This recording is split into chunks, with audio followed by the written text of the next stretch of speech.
A group of spelunking enthusiasts enter a famous cave exploration. With their depth of danger comes. Cave explorers are not only buried, and in a way the human body shouldn't. Twisted. So what was going on? This is today's cut. What class to say about the Elanford caving event? The air is humid and sultry. 15-year-old Abby Peterson follows his comrades who can't cut the camp. Embarked on a game that should have been simple. Easy caving. This is the morning of August 2nd, 2004. Their destination today is Elanford Cave in Virginia. Abby was so excited that she put on her helmet. Adjust the headlights. Listen carefully. Counselors explain safety issues. No one could have predicted how dramatically the day will change. Bramford Cave. Entrust the saint among local caving enthusiasts. Camp Cambu. He has also been leading teenagers to visit caves for many years. The more accessible part of. Never had a serious accident. Tom, the leader of the day. Mawson has traveled through these cave passages countless times. His confident and unhurried manner is reassuring. He led 8 teenagers into the cave. The open door. As they advance towards the interior of the cave, the heat of summer fades away, and it's replaced by the natural coolness of the cave. In the first hour, everything went as planned. They walk sideways through the narrow passage, experience the exploration that the sun has never touched, the unique excitement of the land. Abby, ever since the first day of summer camp, just looking forward to this expedition. So step over with extra caution. Rough ground. Remember Tom about loosening stones and warning for slippery surfaces. They continued deeper into the cave, about 150 meters from the entrance of the cave, channel narrowing into a place called the collapse zone. The top here is in the distant past. Partial collapse. A messy pile of rocks and crevices formed. Need to cross carefully. The narrow space is full of sharp corners of the eyes and unstable footholds. It is like a natural obstacle course. Abby is in 4th place. Follow Tom and 2 companions. His headlamps only illuminate a few blocks of road. Help him ask them to tread carefully on rocks. Some of the stones are strong. Some wobble with the audience. Tom is ahead. Take the safest route. Point out a reliable foothold.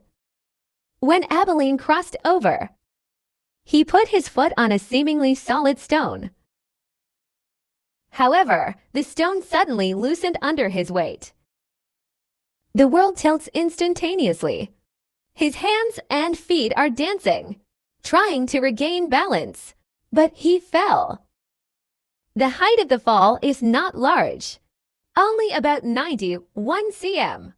But he was in an extremely awkward position, fading between 2 large rocks. The fall sparked an even greater disaster. The unstable rocks above his head were loosened by his movements. Many stones began to fall. Some are the size of a fist. Some weigh up to 9 kilograms. Abby barely had time to react. Only cover your head with your arms. Stones fell around him. A stone slammed into his helmet. Even the plastic shell is intense.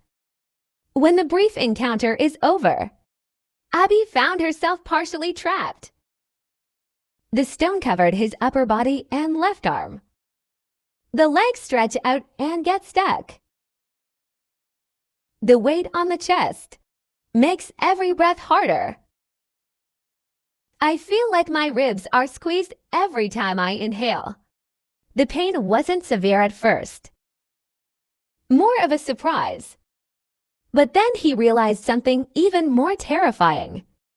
Not only was he partially buried under a pile of rocks, and the right leg is still stuck between two immovable stones.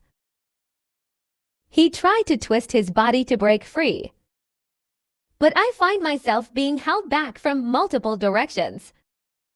The leg is clamped from the middle of the calf to the ankle, twisted in a highly unnatural way, heavy to spare and tons of rock overhead. The fear that the stone could collapse at any time pressed against him. His breathing became rapid. Panic spread like a flood in the chest. Only a moment ago, caves were full of mystery and wonder. Now it seems to have become a cage made of stone. And Tom realized something immediately. Climb carefully to Abby's side. So let's start with this. He needs to cover the stones that are pressing down on him. Let's work together. Start by removing the rubble that's covering Abby. Then Tom removes the pieces and presses them on him. Large stones on the torso. He carefully cleared them from small to large. Every stone removed. Abby's breathing will be a little easier. But this relief is very limited, because his legs were still strangled. With extensive experience, Tom quickly judged the seriousness of the problem. Except on the surface. Abby's right. The leg is stuck tightly to an extremely narrow rock. In the seam and the body angle is wrong. Can't break free at all. The rubble that fell earlier made the situation even more complicated. His body was so squeezed that he could barely move. As the initial shock wore off, the pain started to get worse. It's not just the sharp pain of being stoned. And because the muscles and skin are compressed for a long time. Persistent dull pain. And it got worse. The numbness starts in his toes, gradually spread to the calf. This is a red flag for blocked blood circulation. Tom tried all the methods of emergency training to learn the Tao. He tried to move the small rock that was stuck in Abby's leg. It turns out that these rocks are actually larger rock formations. A part of it is impossible to shake with your bare hands. He tried to clear the small rubble around the gap. I want to make room for my legs. But the key force point remains unbreakable. He even tried to use his body as a fulcrum. For love than to create a better escape angle. But every time I try, instead, let his legs sink deeper and deeper. Other teenagers stood by. Someone tried to encourage. Others were stunned into silence. The cave was originally refreshing. It's about 13 degrees centigrade. There is malice at this moment. Gradually penetrate into the bone marrow of Odemer's pigay. Time underground seems to be warped. Obviously, only 15 minutes have passed. It was like hours of torture. After Tom's failed attempts to rescue, made a difficult decision. He's just an assistant counselor. Julie takes the shortest route back to the surface. Call the emergency services for help. The waiting time may be the hardest. Every minute seems so long. Abby's mind is filled with the worst oars to shoot. Would they have to break his legs to rescue him? Will he be trapped here for days? Over time, his thoughts grew darker. On the ground, Julie ran as fast as she could to the nearest vehicle. Trembling fingers pull out the emergency phone. The operator picked up the phone at the second ring. Julie eagerly explained the situation and specific location. this remote area of Virginia. There are specialized caves. Rescue team. It is in response to such an emergency. Within 20 minutes of Julie calling, volunteers came from all over the place, rushed to Elanford with professional equipment. These rescue workers are no ordinary first responders. They're trained. The cave at the helm of underground rescue technology. Rescue experts. In the dark, Abby has fallen into a situation between wakefulness and the strange state of extreme exhaustion. About an hour after he fell, the rescue team has finally arrived. At first it was a distant shout. This was followed by multiple headlights in the dark, shaking close. Julie takes for caves. The rescuers return to Abby. They come with specialized equipment. The captain quickly took over the rescue operation after scrutinizing Abby's trapped leg and other injuries. He pulled out a small toolbox. It is used for this special purpose. Special Rescue Scorpion and Expander. Rescue workers have a precarious job. They took a series of gradually increasing scorpions, inserted between the rocks in Master Abby's leg, slowly widened the gap. After 20 minutes of precise and meticulous operation, they finally reached to rocks. A line was created between the stones, only about 1.3 centimeters of space. Then the accompanying healthcare workers, around Abby's trapped leg, applied lubricating gel. With the coordination of 3 rescue personnel, they gently pull at a precise angle. Finally, Abby's leg was removed from the rock, rescued from the stone cage.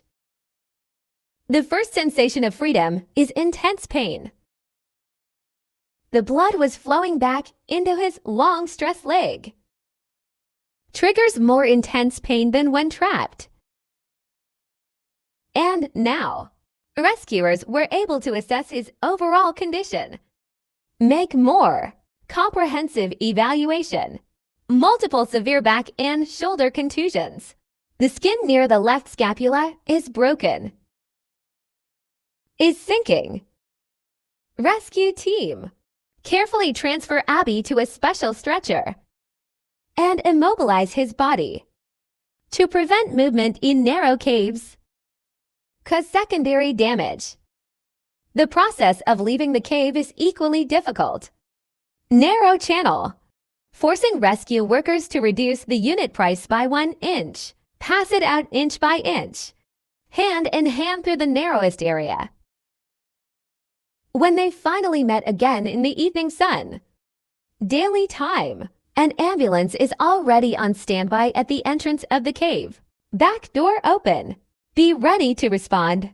In the hospital, the doctors conducted a comprehensive examination, especially worried that Abby might develop fascia syndrome due to high pressure within the muscle tissue. It may lead to eternal risk of permanent injury. At the same time, the doctors are also worried that he will be hit by a stone, resulting in internal injuries, especially around the ribs, where stones weighing up to 9 kilograms were pressed. X-ray explanation.